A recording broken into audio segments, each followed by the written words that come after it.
bersama saya Haya Sofa.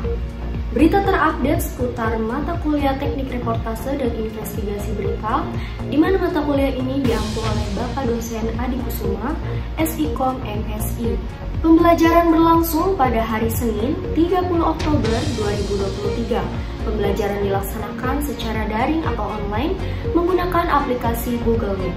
Beralih ke informasi pertama, pembelajaran dilanjutkan dengan presentasi kelompok yang beranggotakan Kansa Putri Medina, Safiratul Zahro, Dian Fatariska, Faisal, Fikri, dan Firmansyah. Materi presentasi pada pekan ini berjudul Penulisan Berita Investigasi dan Produksi pada Kegiatan Jurnalisme Investigasi. Berita investigasi merupakan produk jurnalisme investigasi yang mengungkapkan apa yang sebenarnya terjadi di balik peristiwa secara komprehensif dan selalu berupaya mengungkapkan sesuatu yang dianggap tidak pas atau ganjil, bahkan dianggap merugikan masyarakat.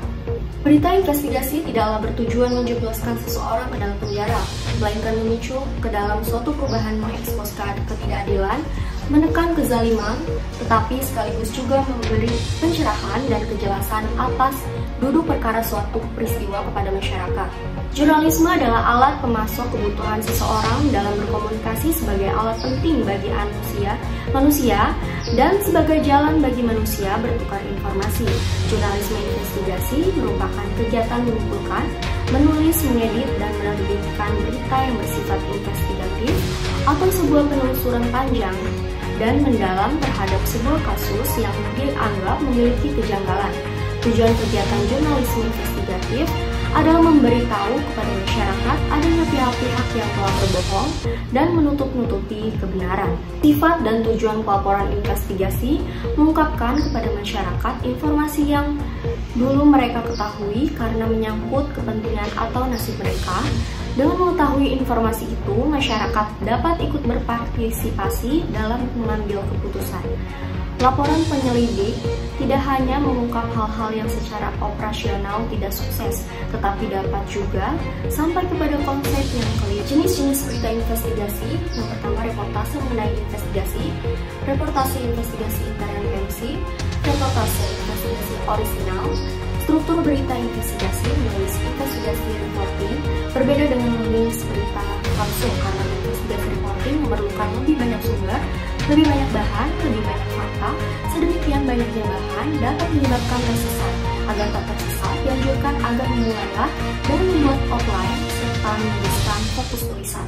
Outline berisi garis besar isi tulisan. Di situ disebutkan pembagian tulisan, yaitu apa saja yang ditulis pada bagian awal, intro atau lead, apa pula yang dituangkan pada tubuh tulisan, body struktur, dan akhirnya bagaimana tulisan tersebut di akhir atau ending penutup.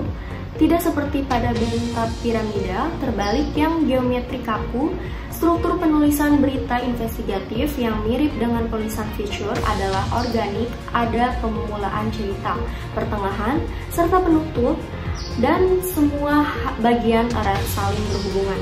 Pelaporan penulisan berita investigasi, pola penulisan piramid terbalik konsep berita dan kriteria umumnya. Berita berlaku universal, artinya tidak hanya berlaku untuk surat kabar, tabloid, dan majalah saja, tetapi juga berlaku untuk radio, televisi, film, dan bahkan juga media online, internet secara universal, yang pula misalnya berita ditulis dengan menggunakan teknik melaporkan atau to report, merujuk kepada pola piramid terbalik invert piramid, dan mengacu kepada rumus 5W plus 1H. Pedoman penulisan teras berita dalam anatomi berita sebagaimana terlihat dalam gambar si puncak piramida kita menemukan judul headline, kemudian dengan baris tanggal deadline, teras berita ke perangkai bright, tubuh body, dan kaki berita lead. Menurut teori jurnalistik, judul harus mencerminkan pokok bagaimana tertuang dalam teras berita. Berita selanjutnya dari UIN SMH Banten, Fakultas Dakwah yang sedang mengadakan acara Fadafest. Fadafest merupakan acara tahunan yang diadakan oleh Dema Fakultas Dakwah sekaligus memperingati milad fakultas. Dalam rangkaian acara tersebut meliputi pawai yang diikuti oleh mahasiswa Fakultas Dakwah yang menggunakan pakaian adat berbagai perlombaan, diantaranya stand up comedy, fashion show, dan pemilihan duta fakultas dan juga duta prodi, dan pada hari terakhir ditutup oleh acara sholawat sekaligus memperingati Maulid Nabi Muhammad SAW. Pemirsa, berita tadi sekaligus mengakhiri akhir pekan Anda. Saya Haya Sofa, pamit undur diri. Terima kasih dan sampai jumpa.